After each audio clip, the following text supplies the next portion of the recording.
Merci beaucoup, Anne-Renée, pour cette belle introduction. Bonjour à tous. C'est à moi de nouveau à vous souhaiter la bienvenue à cette nouvelle édition et de remercier le Cercle et plus particulièrement son président, Clément Roberge, de m'offrir de nouveau l'honneur et le privilège d'animer cette session en compagnie des économistes en chef canadiens émérites. Tous basés ici au Québec, à Montréal, qui sera bientôt une future banlieue de Québec, d'après ce que je peux voir aller. Donc, d'ailleurs, sur ce point, merci au ministre de la Capitale-Nationale, M. Blais, d'être ici parmi nous. On veut remercier également le ministre, notre ami, ex-confrère, ex-membre de la confrérie des économistes en chef et ami, donc le ministre des Finances, Carlos Letao, d'être parmi nous. Il a toujours tendance à arriver un petit peu serré. Il arrivait serré un peu à dans les minutes comme panéliste, donc aujourd'hui. Carlos, merci d'être là. Je sais que tu dois nous quitter vers moins 20. On avait prévu que ce serait la période des questions, donc c'est peut-être un hasard. Donc, on va essayer... On va essayer de faire ça rondement pour que tu puisses entendre ce que Stéphane aura à dire sur le Québec. Donc, permettez-moi évidemment de vous présenter officiellement nos trois panélistes. Donc, François Dupuis, vice-président économiste en chef du Mouvement Desjardins. Marc Lévesque, vice-président économiste en chef du PSP, qui est l'organisme au niveau des fonds de pension au Canada, l'organisme d'investissement des régimes de pension du secteur public, et Stéphane Marion, donc vice-président économiste en chef, stratège également à la financière Banque nationale. Messieurs, je tiens à vous remercier beaucoup. Je sais que vous êtes très occupés, vous avez de grandes responsabilités et de vous rendre disponible comme ça, de venir ici à Québec pour nous entretenir sur vos vues. En même temps, là, on est de nouveau à guichet fermé, 460 personnes. On est, je pense, c'est la 10e édition, je pense, au niveau donc 27e en fait au complet. Mais il y a eu des changements au niveau des panélistes. Il y en a des panélistes qui sont devenus ministres, puis donc il y en a qui ont été déjà en politique, qui ne sont plus là, en tout cas, toutes sortes de choses qui se passent. Mais grosso modo, le format est toujours là.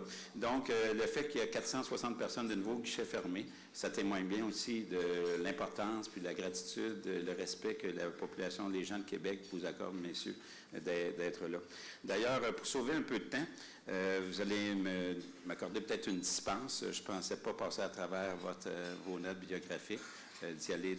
Mais il y a toujours un petit peu une tradition, c'était de revenir sur vos prévisions de l'an passé. Oui, c'est vrai. D'ailleurs, on ne se souvient pas d'avoir vu le ministère des Finances compléter les prévisions l'an passé. On aimerait ça, avant que tu quittes, tu mettes tes prévisions. Carlos, c'est à haut. Pourrait être un autre nom, pseudonyme. Donc, messieurs, c'est sûr qu'on est un peu déçus parce que vous n'aviez pas prévu le Brexit ni l'élection de M. Trump. Mais moi, je n'avais pas prévu non plus, puis il n'y a pas grand monde dans la salle qui avait prévu. Par contre, je suis très impressionné quand même par vos prévisions parce que ça a été mentionné tantôt, Marc, au niveau du prix du pétrole. Faut garder l'esprit qu'en passé, là, le dollar canadien était à 69,70 sous à ce moment-ci, le TSX était à 12 000, les taux étaient très bas. Puis d'avoir le courage de maintenir ses convictions, de voir le pétrole à 45-50 $, de voir les taux, Stéphane, tu as eu raison sur les taux canadiens, tu parlais d'une 70, François, sur les taux américains, tu avais raison. Donc, on est très émotif. Donc, sans plus de préambule, parce qu'on est là pour venir les entendre, donc, ils vont y aller en séquence, un après l'autre, je ne reviendrai pas, par exemple, et par la suite, j'animerai la période des questions. Merci. Donc, je laisserai la parole. On s'est entendu, pourquoi pas commencer immédiatement avec l'économie américaine et aussi les politiques économiques de M. Trump. Après, Marc parlera de l'international et Stéphane conclura avec le Canada-Québec. Donc, je demanderai d'accueillir François Dupuis. Merci.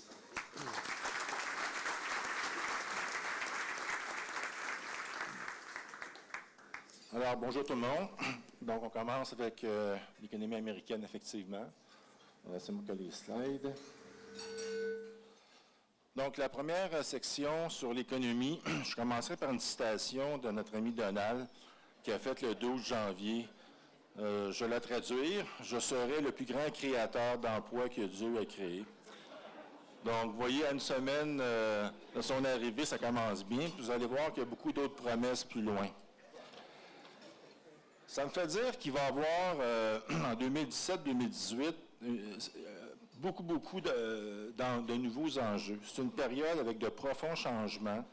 On est dans une période où il y a une baisse du potentiel de croissance un peu partout dans le monde.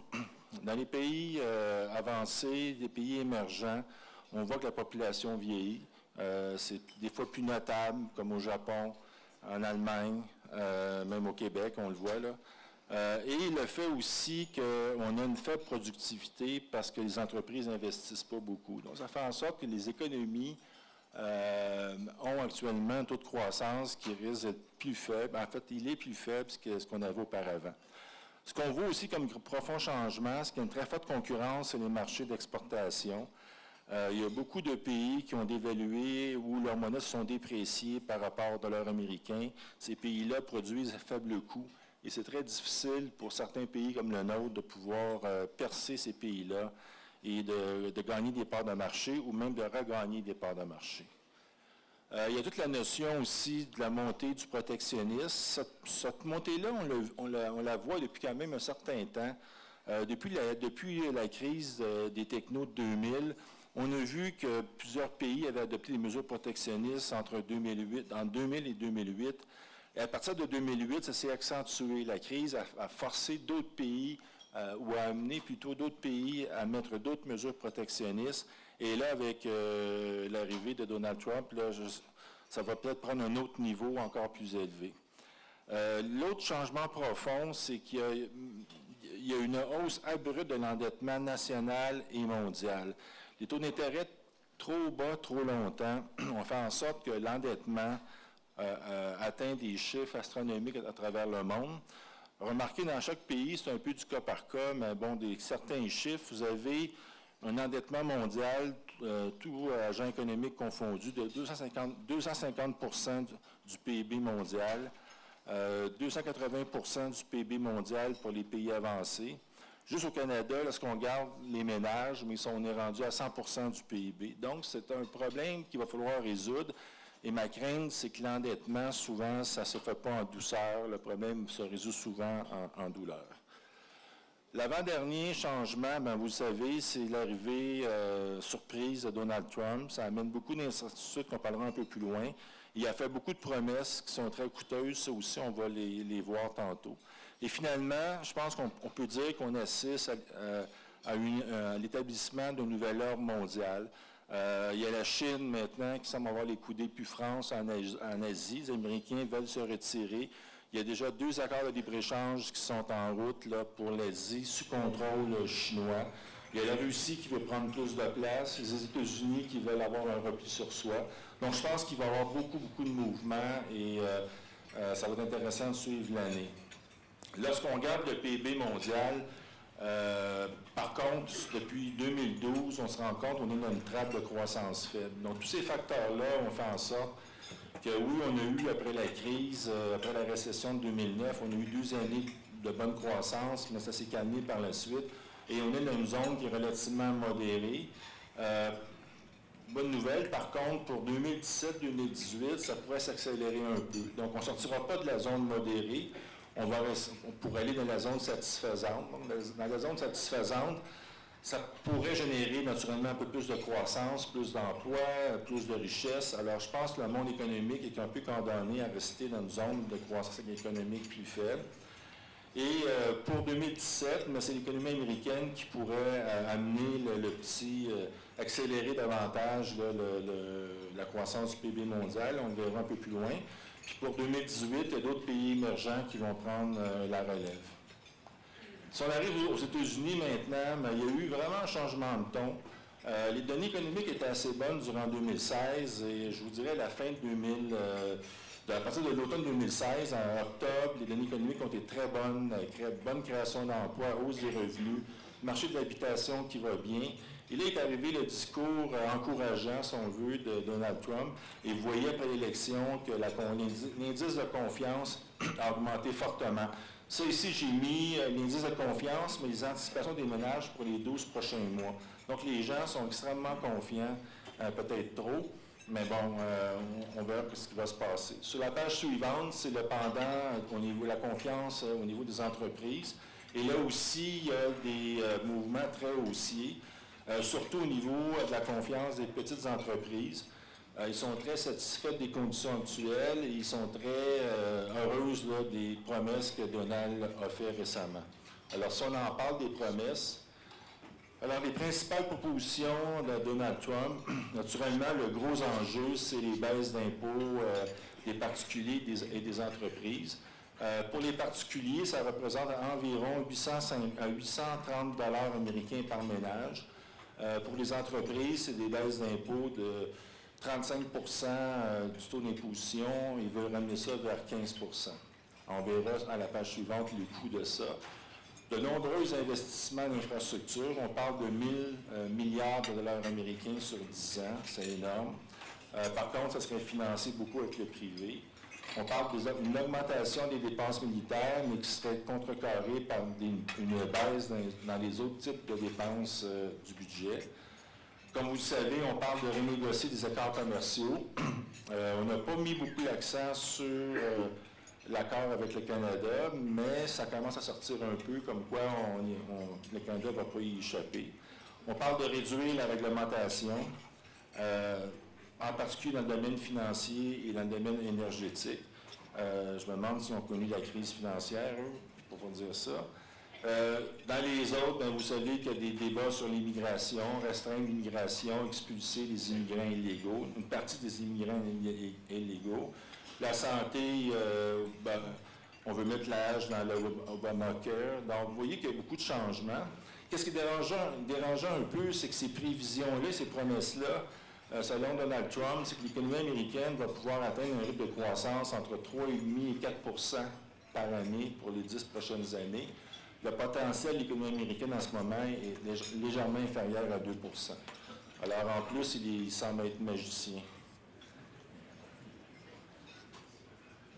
Sur la prochaine, vous avez le coût des mesures promises.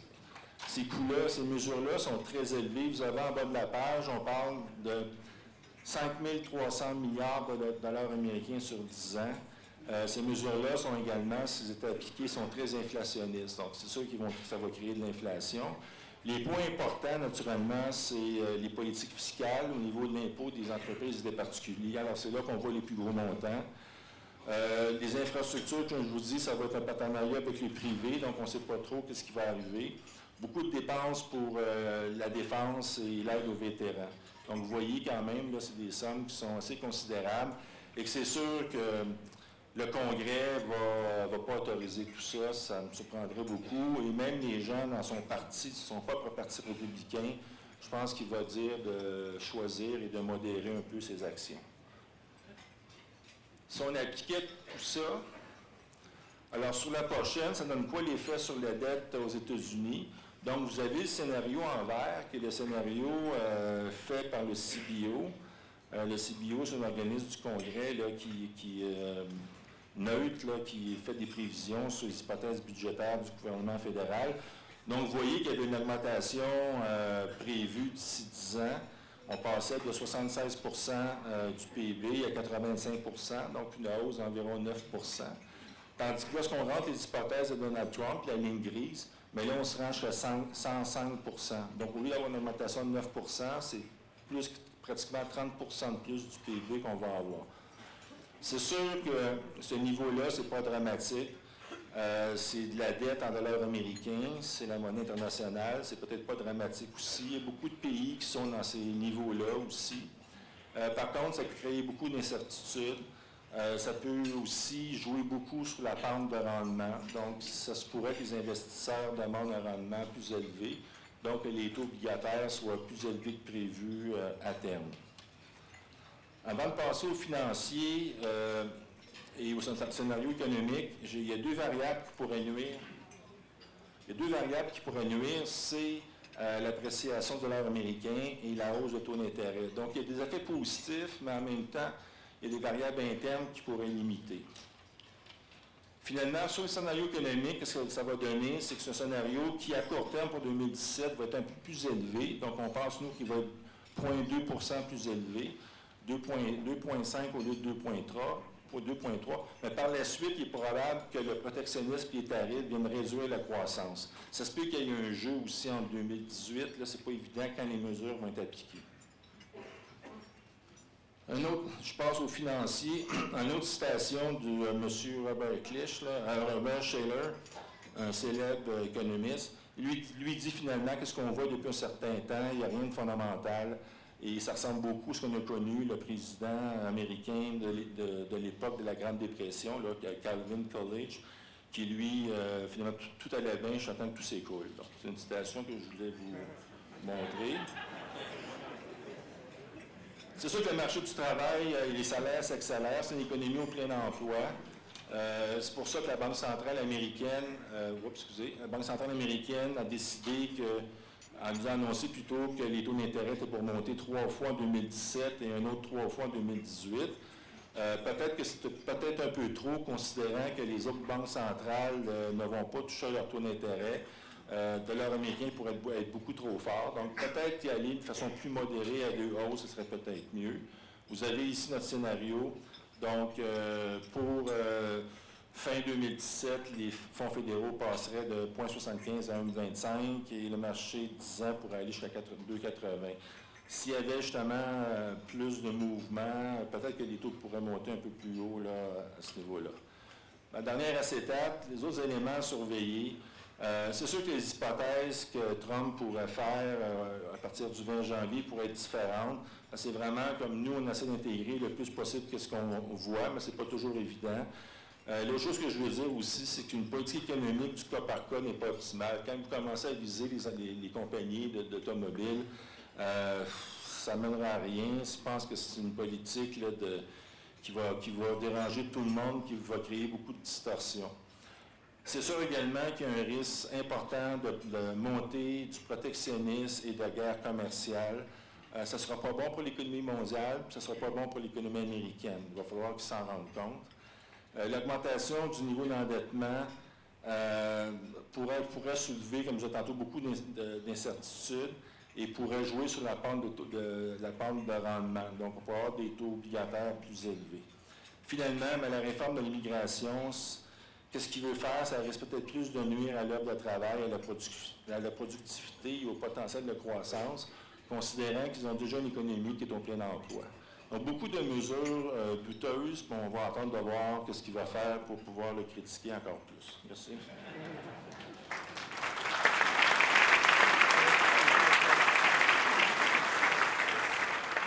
Merci beaucoup, François. On avait 15 minutes de retard. J'ai demandé à nos panélistes que leur conférence de 17-18 minutes ramenait ça à 12-13 minutes. Donc, c'est pour ça que j'ai de ça. Merci de ton efficacité. Donc, là-dessus, vas-y, Marc.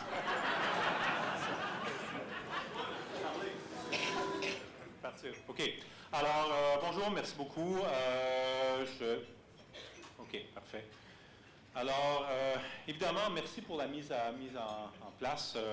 C'est effectivement une bonne toile de fond pour ce que je vais dire. Je vais parler d'économie mondiale, puis exceptionnellement, effectivement, Clément a décidé de placer l'économie américaine avant l'économie mondiale, étant donné que ça conditionne, en gros, ce dont on va discuter. Donc, je vais commencer avec les marchés. Évidemment, les marchés ont une vue relativement optimiste sur ce que va faire le président Trump. Ce n'est pas juste la confiance des consommateurs, la confiance des marchés est aussi à la hausse. Et ça, on le voit très, très bien. Ce n'est pas juste la bourse américaine qui s'est envolée, c'est vraiment toutes les bourses mondiales. Et la perception des marchés semble être effectivement que les bons côtés, les côtés positifs des politiques de Donald Trump vont dominer et que les côtés négatifs ne vont pas vraiment avoir un impact. Je pense que les marchés ont relativement tort de regarder ça de cette façon-là. Je pense que les risques sont beaucoup plus élevés que ce que les marchés sont en train de considérer actuellement. Et je pense que c'est vraiment quelque chose qu'il faut garder à l'œil. C'est la même chose d'ailleurs pour les marchés obligataires. Les taux obligataires ont vraiment monté en flèche après l'élection. Encore une fois, ce n'est pas juste les marchés obligataires américains, ce n'est pas juste les taux américains qui ont augmenté, c'est aussi les taux un peu partout dans le monde, dans la plupart des économies développées. Et encore une fois, ce que ça représente, c'est une perspective de croissance plus élevée, des perspectives d'inflation plus élevées, donc nécessairement des taux réels plus élevés, des taux nominaux plus élevés, et un scénario qui semble être quand même relativement positif. Alors, il y a deux aspects, il y a deux volets à la politique de Trump, comme François l'a mentionné. La première politique, le premier aspect, je ne passerai pas là-dedans en détail parce que François l'a fait très, très bien, c'est la politique fiscale. Et c'est là-dessus que les marchés sont présentement en train de focaliser. C'est-à-dire, et le plus gros morceau là-dedans, c'est les baisses d'impôts sur les profits des entreprises. Est-ce qu'il y a de quoi de fondamental là-dedans? Oui, il y a de quoi de fondamental dans la mesure où, effectivement, si les impôts baissent sur les profits des entreprises, ça augmente les bénéfices après impôts. Donc, il y a de quoi de fondamental à ce niveau-là, mais ça reflète encore aussi, comme je l'ai dit, un impact significatif de la politique fiscale sur la croissance économique et sur l'inflation. Le plus gros morceau là-dedans, c'est évidemment les impôts sur les profits des entreprises.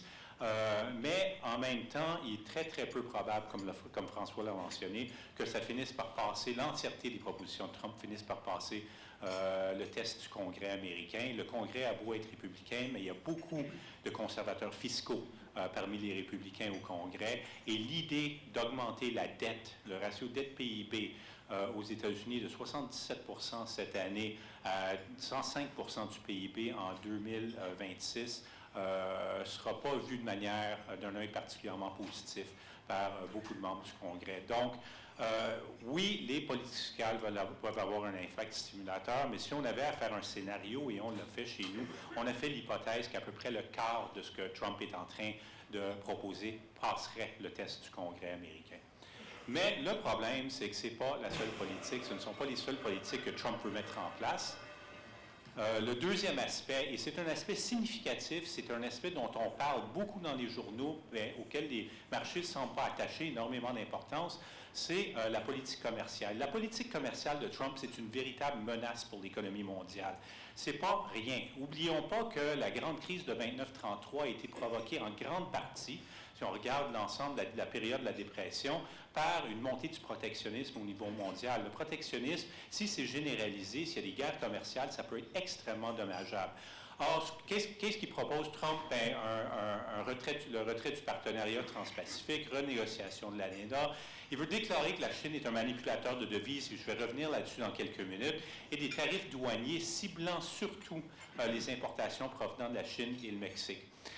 Il est peu probable que tout ça passe le seuil du Congrès. Par contre, Trump est capable de mettre en place un certain nombre de mesures sans même passer par le Congrès. Par exemple, il peut imposer des tarifs de 15 % généralisés pour un maximum de 150 jours sans avoir l'accord du Congrès.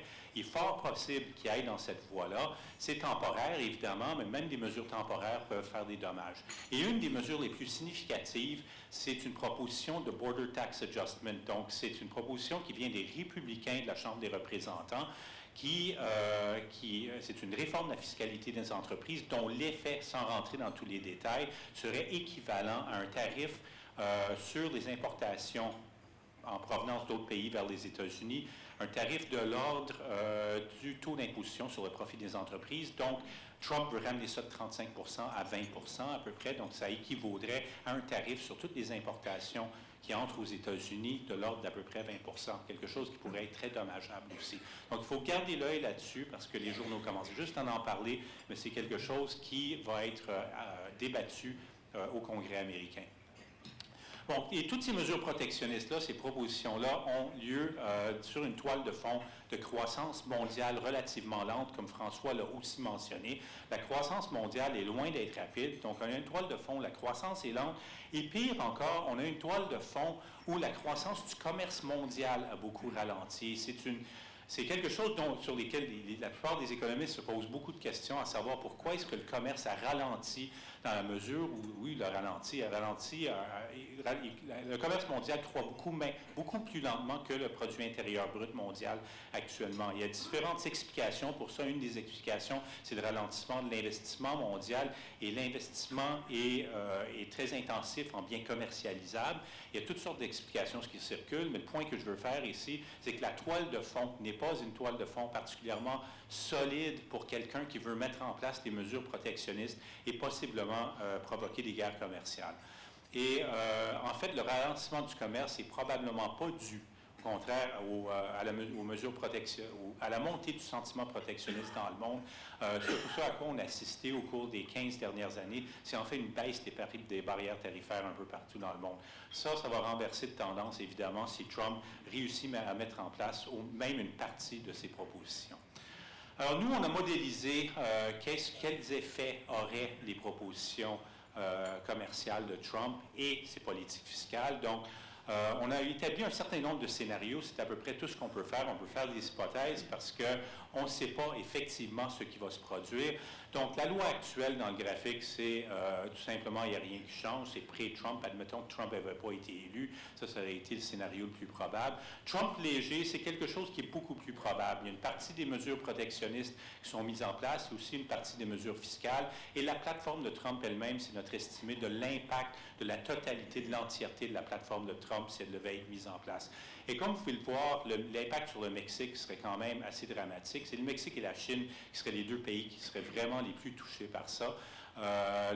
Et on regarde le long terme ici parce que pour 2017, ça n'aura pas un grand impact. Ces mesures-là auraient un impact passé l'année prochaine. Cette année, ce serait probablement l'année prochaine, les années suivantes. Donc, pour toutes les 10 prochaines années, on peut voir qu'on aurait un effet assez significatif sur la croissance mexicaine. Et l'impact sur la Chine serait aussi majeur. La Chine, présentement, croît à un rythme d'à peu près 6,5 %.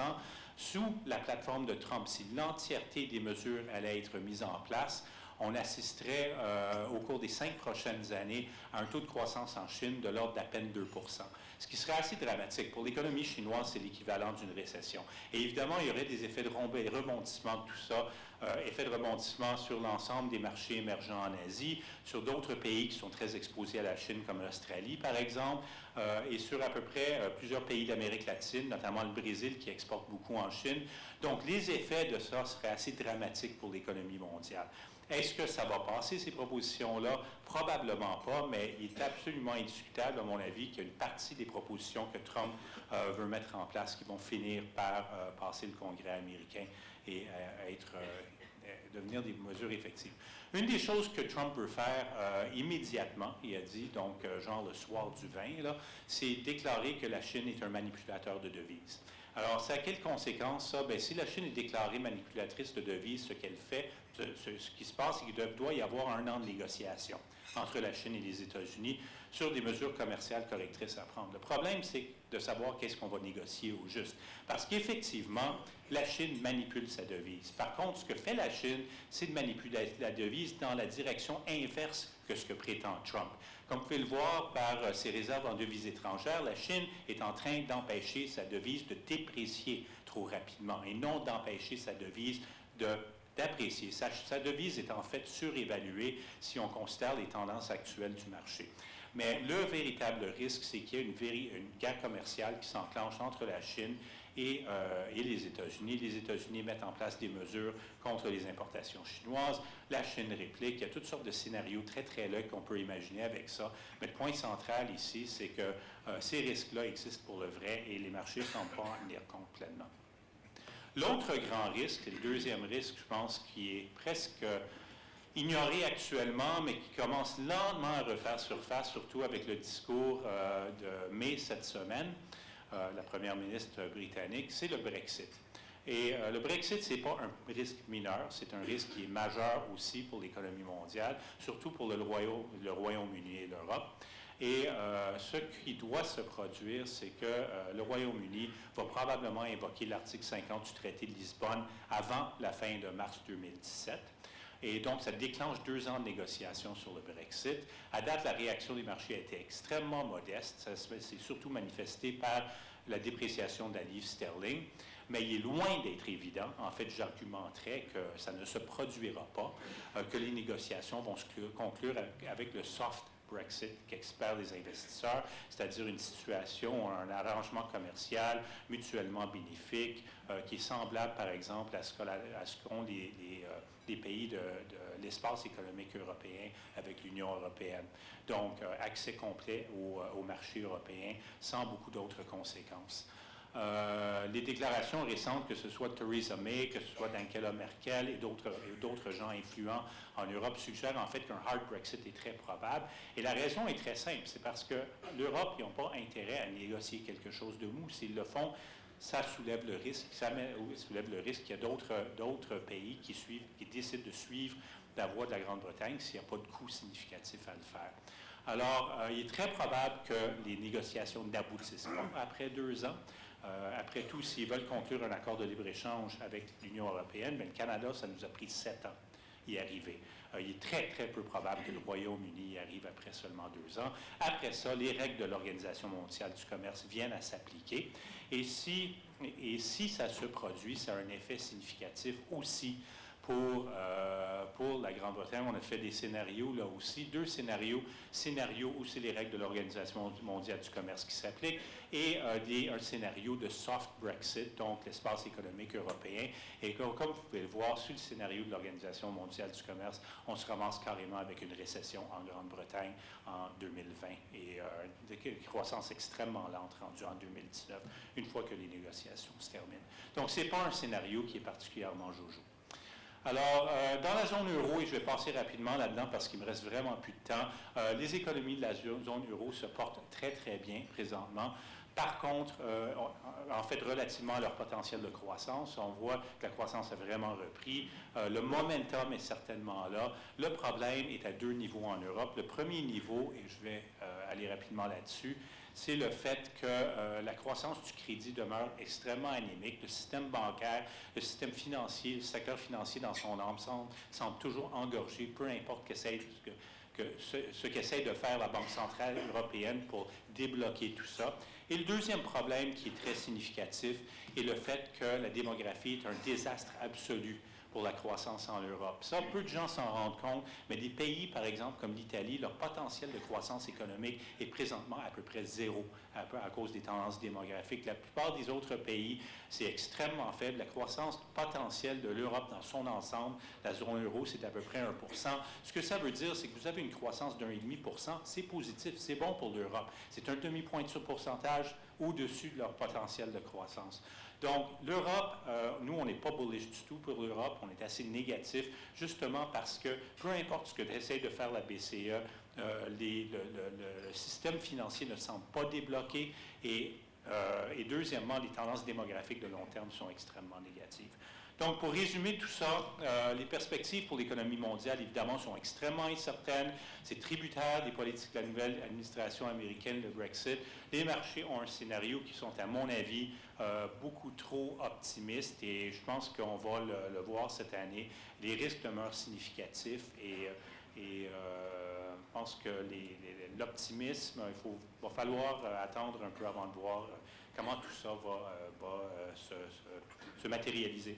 Alors, lui, il va venir m'accrocher avec sa canne. Là. Alors, je ne sais pas.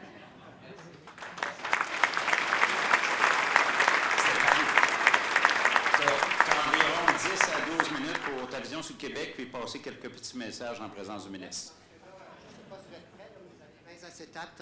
Vous allez avoir 20 acétates en 10 minutes. J'ai des politiciens dans la salle, j'ai mis moins de financiers que d'habitude. J'ai des politiciens dans la salle, donc j'ai plus de recommandations que d'habitude. Ma première recommandation, messieurs, vous avez un compte Twitter, fermez-le.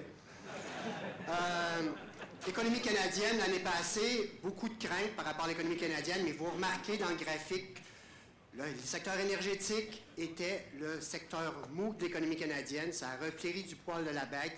Les autres secteurs, 84% de l'économie canadienne a bien tenu le coup au cours de la dernière année. Ce qui achoppe, encore à ce jour, c'est que nos exportations, que ce soit au Québec pour la moyenne canadienne, ne surpassent pas le niveau d'avant la récession. La Banque du Canada s'interroge aujourd'hui. Il était temps. Qu'est-ce qui se passe? Les exportations ne passent pas le niveau d'avant la récession. Pourtant, nous avons une devise compétitive. Le dollar canadien est sous-évalué dans un contexte de moyen terme. Pourquoi les exportations ne montent pas? La devise est sous-évaluée. Et en plus, l'utilisation de capacité dans le secteur manufacturier canadien est 6 points de pourcentage plus élevé qu'aux États-Unis. Pourquoi nos exportations ne montent pas dans ce contexte-là? Capacité d'utilisation, c'est qu'il y a un numérateur et un dénominateur. Qu'est-ce qui se passe? Destruction de capacité sans précédent dans l'histoire canadienne. Remarquez à gauche le stock de capital dans le secteur manufacturier américain. C'est la ligne bleue, c'est la ligne qui monte. Ils sont confiants. Et remarquez la ligne rouge, stock de capital dans le secteur manufacturier canadien qui est en destruction. Qu'est-ce qui se passe? Les 2 plus grosses provinces manufacturières au Canada, l'Ontario, son stock de capital dans le manufacturier est tombé à un bas de 1974. C'est sans précédent. Québec, c'est mieux. On est revenu, on était en 1990. Donc, à partir d'aujourd'hui, c'est une bonne nouvelle, notre Banque centrale se dit, Bien, avant de savoir ce qui se passe dans l'économie canadienne, on va tenir compte de ce qui se passe au niveau de la capacité. Ça fait 5 ans qu'on aurait dû le faire. Il l'annonce aujourd'hui, une nouvelle façon de modéliser les exportations canadiennes qui tiennent compte de ce développement-là. Développement majeur auquel on doit s'adresser. Donc, ce n'est pas juste Trump, l'ALENA. Le problème manufacturier canadien était bien en place avant même la venue de M. Trump.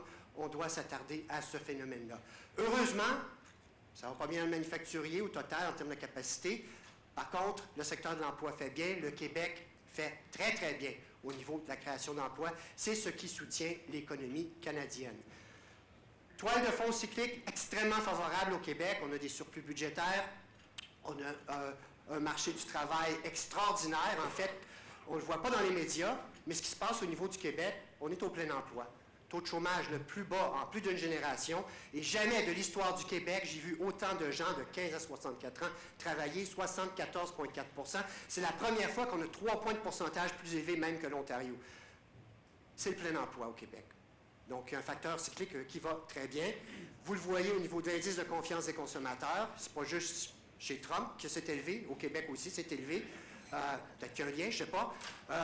Et l'indice de confiance des PME est aussi élevé au Québec, même plus qu'en Ontario. Ce qui est fascinant, c'est que dans ce contexte-là, où les gens vous disent souvent, puis je ne blâme pas les médias, mais souvent on va dire les gens, 1,5, c'est moche, croissance au Québec.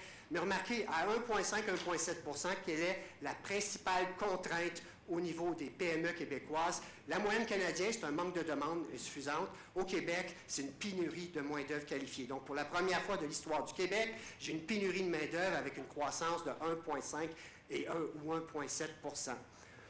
Pourquoi? Parce que j'ai un problème au niveau de mon capital humain. Le structurel nous rattrape.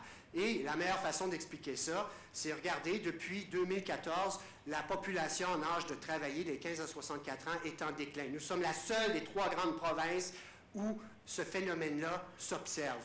Donc, ce que ça veut dire, en fait, dans les chiffres, c'est que la population du total Québec ne baisse pas, c'est 50 000 par année, mais la croissance, c'est pour les gens de 65 ans et plus, la ligne rouge. Pour les gens de 15 à 64 ans, qui est votre bassin naturel de travailleurs, on parle d'un déclin de 10 000 par année. En Ontario, en passant, ça monte de 30 000 par année.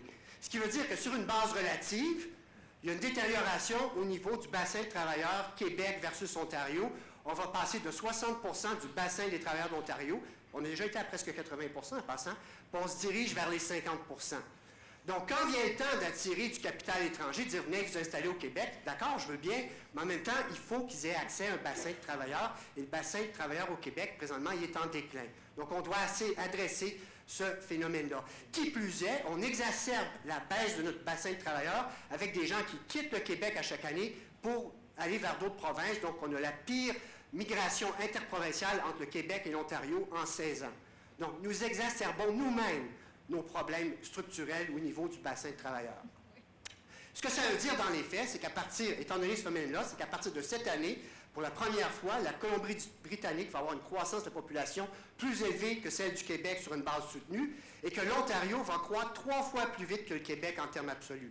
C'est important, ça aussi, au niveau de notre positionnement relatif au sein de la Fédération. Nous avons tous les outils pour adresser et amenuiser cet impact qui se produit présentement ou le renverser. On peut le faire au niveau du capital physique. Donc, il faut améliorer notre potentiel de croissance. Vous pouvez voir que partout dans le monde, François en a parlé, Marc aussi, le potentiel de croissance est en baisse. C'est aussi observable au Canada et aussi au Québec. Et vous pouvez voir qu'il y a un écart grandissant entre le potentiel canadien et québécois. Donc, on doit adresser ça. Une des façons de le faire, c'est évidemment avec la productivité. Présentement, j'ai un écart de productivité de 25 % au niveau de la croissance de productivité entre le Québec et l'Ontario. Croissance, cet écart-là, on doit le fermer. Très important pour aider notre croissance à moyen terme. L'autre chose, évidemment, c'est avoir une économie qui favorise la création d'entreprises. Et là, ça achoppe.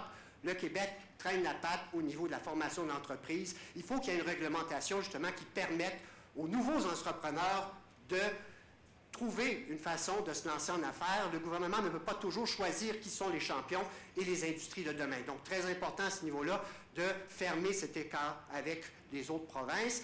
Et aussi, la productivité, ça s'exprime comment? C'est avec l'investissement. Et ce qu'on remarque présentement, c'est que dans toutes les 3 grandes classes d'investissement, il semblerait que les entreprises sont très réticentes à investir présentement au Québec. Et c'est peut-être pas étranger au fait que, justement, que le bassin de travailleurs est en baisse. J'ai besoin de mes deux facteurs de production. Et ce qui se passe présentement aussi, c'est que pour la première fois de l'histoire du Québec, en dehors d'une période de récession, mon stock de capital privé est en baisse. Donc, mon message aujourd'hui, c'est que ça va très bien au Québec présentement au niveau cyclique, mais le cyclique masque le structurel. Nous avons énormément de travail à faire pour adresser cette baisse de l'investissement, cette baisse du capital humain et, comme je vous disais tout à l'heure, nous avons tous les outils pour le faire. Donc, profitons de ces endroits, de cet environnement cyclique favorable pour justement adresser ces choses-là pour nous permettre à moyen terme d'avoir une croissance potentielle qui retourne et qui soit un peu plus vigoureuse que ce que nous croyons présentement. Parce que pour moi, ce qui n'est pas normal présentement, c'est que le Québec représente 23 % de la population. Nous étions 26 % il y a à peine 20 ans. Le PIB, nous sommes passés de 23 à 19 %, mais remarquez l'investissement, nous sommes passés de 21 % représentation nationale de l'investissement en 1986 à 13 % présentement. Donc, il faut vraiment s'arranger pour avoir un secteur privé qui reprenne de la vigueur et qui amène plus d'investissements physiques au sein de notre province. Conclusion, est-ce que j'ai le temps de conclure dans les points? Parce que je peux le dire 1, 7, 1, 4, 1 si vous voulez, qui est mon facteur de croissance, mais ce que je vous dirais, c'est que l'avenir du Québec, là, le cyclique, c'est très intéressant présentement, mais l'heure n'est pas à la complaisance. Il y a une bonne partie des surplus qu'on engendre présentement sont en consonance cyclique, non pas structurelle. Pour moi, l'avenir du Québec, c'est l'investissement en capital humain, physique et aussi l'immigration. Et l'éducation de qualité fait aussi partie de ça. Donc, encore une fois, nous avons tous les outils pour se prendre en main et améliorer ces perspectives de croissance-là à moyen terme dans un contexte où mes collègues vous l'ont dit, la toile de fond mondiale, il y a beaucoup d'inquiétudes, mais nous pouvons améliorer notre sort. Et encore une fois, pour le Québec, une autre bonne année, Monsieur le ministre des Finances, pour l'année 2017, 1,4, c'est bon dans le contexte actuel, mais pour améliorer mon 1 % en 2018, que vous n'aimez certainement pas, il y a des choses structurelles que nous devrons faire au cours des prochaines années ou des prochains trimestres. Merci.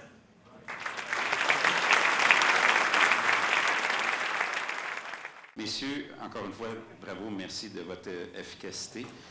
J'aurais le goût peut-être, Marc, de te lancer tout de suite. Quand je vous écoute parler, puis même toutes les trois, pas juste toi, à quelque part, j'ai de la misère à comprendre le comportement des marchés financiers.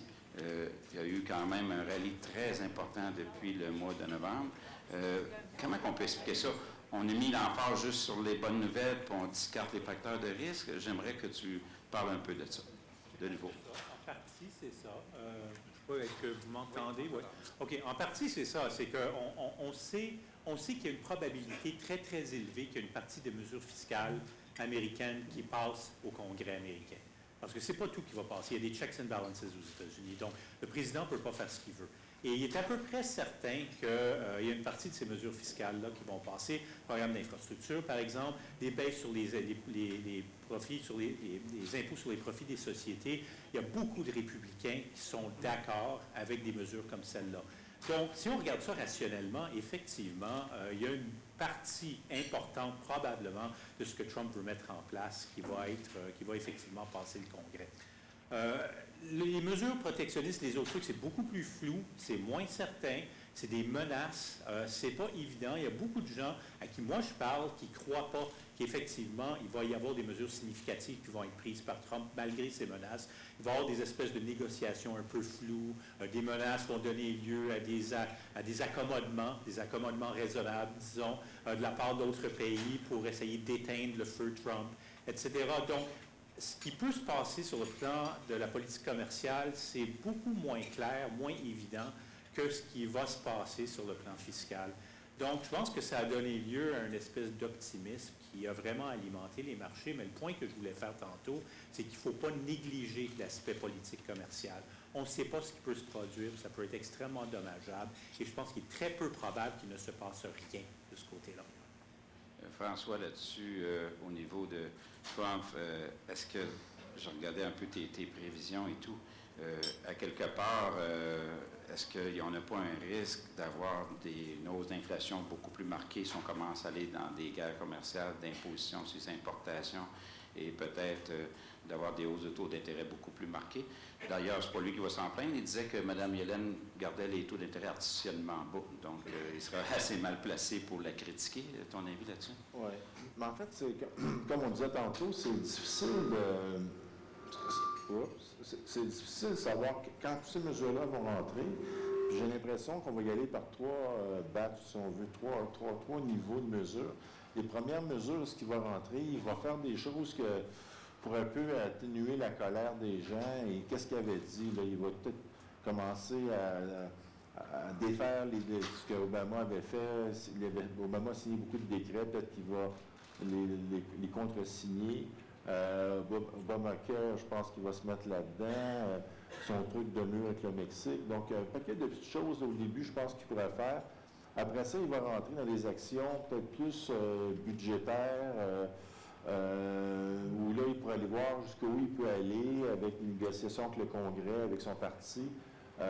Effectivement, il y aura sûrement les baisses d'impôts d'entreprise qui pourraient être faites. Il y a des choses quand même qui se tiennent un peu. Il faut voir que l'économie est quand même au plein emploi. Là. Ça va être quoi de stimuler une économie qui est au plein emploi et de rapatrier des emplois chez vous. On verra la logique de tout ça. Puis dans une troisième phase, c'est là, je pense que s'il met des mesures protectionnistes en 2018, 2019, et c'est là le danger, je pense qu'on va voir qu'il va y avoir des contractions de d'autres pays. Les Chinois ne vont pas se laisser faire. Nous, on va sûrement suggérer d'autres choses. Les Mexicains sont peut-être dans une position plus vulnérable, mais bon, il existe d'autres centres de libre-échange. Ça se peut qu'il y ait des déplacements et il risque d'avoir beaucoup de mouvements, dépendamment des actions qu'il va faire. Donc, c'est quand même assez paradoxal la situation. C'est positif. Les gens voient ça d'un œil positif. Les marchés ont monté, peut-être trop monté. Mais en même temps, tout le monde se rend compte qu'il y a énormément d'incertitudes. Donc, c'est un drôle de contexte. Et ça semble se dénouer bientôt là, avec son arrivée. Là. Bien que les probabilités sont faibles d'une récession, est-ce que tout ce scénario-là de tarifs douaniers qui pourrait stimuler l'inflation, qui pourrait amener peut-être la Réserve fédérale à resserrer plus, puis des rétaliations au niveau des partenaires commerciaux qu'eux autres aussi pourraient adopter des mesures protectionnistes, ne pourrait pas avoir l'effet contradictoire d'augmenter la probabilité d'une récession en 2019-2020 au lieu de la réduire avec tout ça? Ben, en fait, au ralentissement mondial? Oui, nous, on s'attend en 2019-2020 un ralentissement cyclique. Le cycle aura quand même plusieurs années. Si en plus, il y a une poussée inflationniste et les banques centrales vont plus loin dans leur resserrement monétaire, la Fed, effectivement, le ralentissement pourrait devenir plus corsé, effectivement. Stéphane, je n'irai pas te demander si Donald Trump va déclarer le Canada au gouverneur Paulos manipulateur de la devise, puisque là, depuis qu'il a fait sa conférence de presse à 11h15 tantôt, le dollar canadien a perdu une scène et quart, là, comme ça, parce que je pense qu'il a mentionné des choses. Peux-tu nous genre qui pourrait peut-être envisager même des baisses de taux, c'est assez surprenant. Mais j'aimerais savoir, le ministre Morneau va déposer bientôt son budget. Qu'est-ce que tu t'attends au niveau fiscal ou peut-être parler de la Banque du Canada également, Lévatois? On va avoir ton point de vue là-dessus. Niveau budgétaire, je pense que c'est la continuité. On va miser sur des plans d'infrastructure. Moi, j'ai beaucoup d'espoir, Clément. Peut-être que ce ne sera pas ce budget-ci, mais ou les prochains. On doit adresser la destruction du stock de capital dans le secteur manufacturier. Le problème, présentement, c'est que cette destruction-là est exacerbée dans un contexte. Pourquoi j'investirais au Canada si je ne sais pas si je vais avoir accès au marché américain dans la prochaine année? C'est pour ça que je suis assez pessimiste sur la vision du dollar canadien. Puis dans un contexte où le dollar canadien retourne à 1,40, un petit sous de dépréciation, M. Paulos n'a pas nécessairement besoin de baisser les taux. Mais est-ce qu'on pourrait amener à l'écran les prévisions des trois panélistes? D'ailleurs, pour ceux qui n'ont pas complété encore leur feuille, vous pouvez vous en inspirer si vous voulez. Mais les trois prédisent un dollar canadien plus faible. Ça m'a vraiment frappé. Continue, excuse, je t'ai interrompu. Pour l'économie canadienne, je pense que pour la politique monétaire canadienne, ce sera dépendant de ce qui se passera pas juste au niveau de l'ALENA, mais Marc a absolument raison lorsque tu dis les impacts canadiens, on les verra pas seulement de façon directe, mais ils vont être indirects. Si je frappe la Chine, qui est mon deuxième partenaire commercial maintenant au Canada, ben, je vais frapper la Colombie-Britannique où le prix des maisons pourrait baisser 40 dans un contexte comme ça. 30 je ne sais pas. Mais si tu frappes la Chine, tu frappes la Colombie-Britannique où le prix des maisons est le plus élevé. Donc, au niveau national, il y a un effet d'entraînement. Et entre-temps, qui viendrait construire une usine d'automobile en Ontario, sachant la façon de la politique monétaire américaine?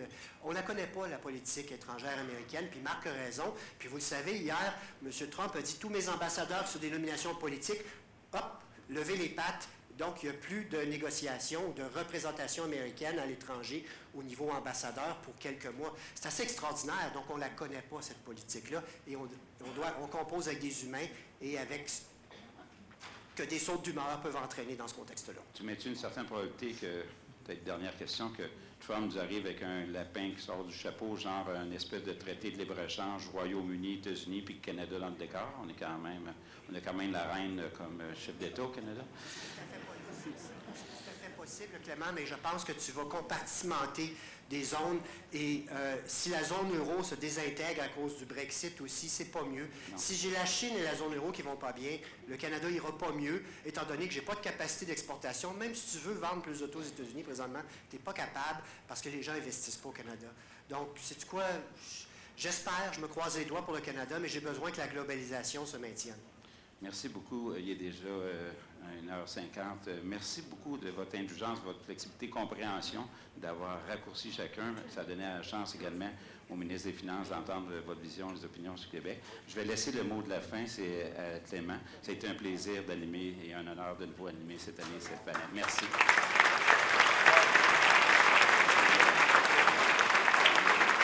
Merci beaucoup. Je vais inviter M. Blais à nous faire le remerciement, mais pendant que vous arrivez, M.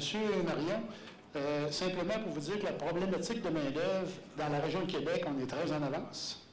Puis sur l'immigration, on est très en retard. Fait que vous viendrez le 16 février pour nous parler, nous écouter, je sais trop. Bien, merci beaucoup, messieurs. Écoutez, les 460 personnes qui sont venues vous écouter aujourd'hui, ça va être le déplacement, je pense. Ça montre que la région de Québec est très engagée au niveau économique, au niveau du développement économique. Je ne pensais pas qu'on allait entendre parler autant de Trump aujourd'hui, je vous le dis. Je suis surpris, je comprends bien sûr l'importance de vos inquiétudes. C'est toute une leçon à ceux qui pensent que la politique, c'est pas important, puis que l'engagement politique, c'est pour les autres. C'est toute une leçon de vie aujourd'hui que vous nous livrez. Et bien sûr, M. Marion, on est très conscient.